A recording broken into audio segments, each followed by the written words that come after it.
Hello বন্ধুরা, আসসালামু আলাইকুম। চলো আজ আমি চিকেন পাকোড়া করে দেখাবো। এখানে আমি কাঁচা লঙ্কা, ধনে, জিরে, আদা সব আমি বেটে নিয়েছি, দিয়ে বেটে দিয়ে দিয়েছি। এখানে আমি 2 পিস নেবুর রস দিয়ে দেবো। এখানে তোমরা ভিনেগারটাও দিতে পারো।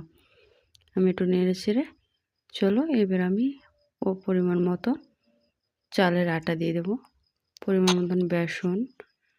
আমার বেসনটা একটু কম লাগছে, তার জন্য হলুদে বেসন আর একটু দিয়ে দেবো। চলো এবার আমি আর একটু বেসন হলুদ দিয়ে দেবো, আধা ঘন্টা রেস্টে রেখে দেবো।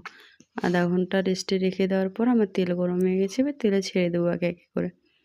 খেতে খুব ভালো লাগে বন্ধুরা, এই শীতের রাত্রে তোমরা বেনে দেবে, খেতে খুব ভালো লাগে। আমরা তো এগুলো জমে খেয়েছিলাম বন্ধুগুলি মিলে। এই দেখো অলরেডি ভাজা হয়ে গেছে, আমরা চেক করতে লেগেছি। ওয়াও, কি সুন্দর লাগছিল খেতে বন্ধুরা, কি বলবো।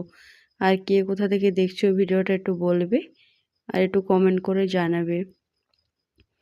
ভালো লাগলে একটা লাইক, একটা কমেন্ট, একটু শেয়ার করে দিবে, আর একটু পাশে থাকবে আমার। ধন্যবাদ।